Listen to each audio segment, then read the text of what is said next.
రంగారెడ్డి జిల్లాలో ఏ మూల చూసినా కూడా భూముల మీద డేగల్లాగా వారుతా ఉన్నారు.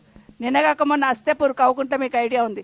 అస్తేపూర్లో రైతన్నలందరినీ మీ భూములు ఇచ్చేసేయండి తీసుకుంటామన్నారట. ఎందుకు తీసుకుంటున్నంటే మా భూముల మీద మాకు హక్కు లేదంట కదా మేడం, వాళ్ళు తీసేసుకొని అమ్ముకునే అవకాశం లేదట, ప్రభుత్వం తీసుకుంటుందట, ఎకరాకింత ఇస్తామంటున్నారు. ఎకరాకింత కూడా కాదు, లేఅవుట్ చేసి అందులో డెవలప్మెంట్ చేసిన ప్లాట్ ఇస్తాం మీకు అమ్ముకునికే లేదు. మరి మీరేం చేస్తారు భూమి తీసుకొని అంటే అమ్ముకుంటారు. ఆనని చెప్పిండు కదా, రైతును భూమిని అమ్ముకొని బతుకుతే ఈ ప్రభుత్వం భూమి అమ్ముకొని బతుకుతుంది. దానికోసం అక్కడ తీసుకున్నారు. అట్లే పెద్దమంగళారం గ్రామంలో తాతల నాటి నుండి ఉన్న భూములని వాటిని తీసుకుంటున్నారు. ఇప్పుడు 4th సిటీ ఫ్యూచర్ సిటీ అని చెప్తున్నాడు కదా, అక్కడ రైతులు ఏం సంతోషంగా లేరు ఫ్యూచర్ సిటీ వస్తుందని. ఎప్పుడు వచ్చి మా భూముల మీద పడతారో, ఎప్పుడు ఏ రోడ్ వేస్తున్నారో అని అక్కడ టెన్షన్ పడతా ఉన్నారు. మొత్తం జిల్లా నలుమూలలో ఎక్కడ చూసినా ఈ ప్రభుత్వం వచ్చినాక రైతుల భూములు గుంజుకోవాలని చూస్తుంది తప్పిస్తే రైతులకు అండగా ఉండాలని ప్రయత్నం అసలే చేయట్లేదు.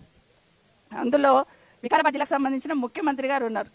ఈరోజు నిజంగానే వికారాబాద్ జిల్లాకు సంబంధించిన రైతులు ఇంత ఆందోళన చెందుతూ ఉంటే ప్రభుత్వం నుండి ఒక భరోసా ఇవ్వకపోవడం అనేది ఈరోజు ముఖ్యమంత్రి గారు కూడా తలంచుకోవాలి. ఎందుకంటే నా జిల్లాలో రాష్ట్ర ముఖ్యమంత్రిగా సొంత జిల్లాలో సొంత నియోజకవర్గంలో రైతులు ఈరోజు ఆందోళన చెందుతున్నారంటే ఈ ప్రభుత్వంలో ఉన్న పెద్దలు ముఖ్యమంత్రి గారితో పాటు అందరూ కూడా బాధ్యత విస్మరించి ఏదో అధికార మదంతో పాలన చేస్తున్నారు అనేది మాత్రం స్పష్టంగా అర్థం.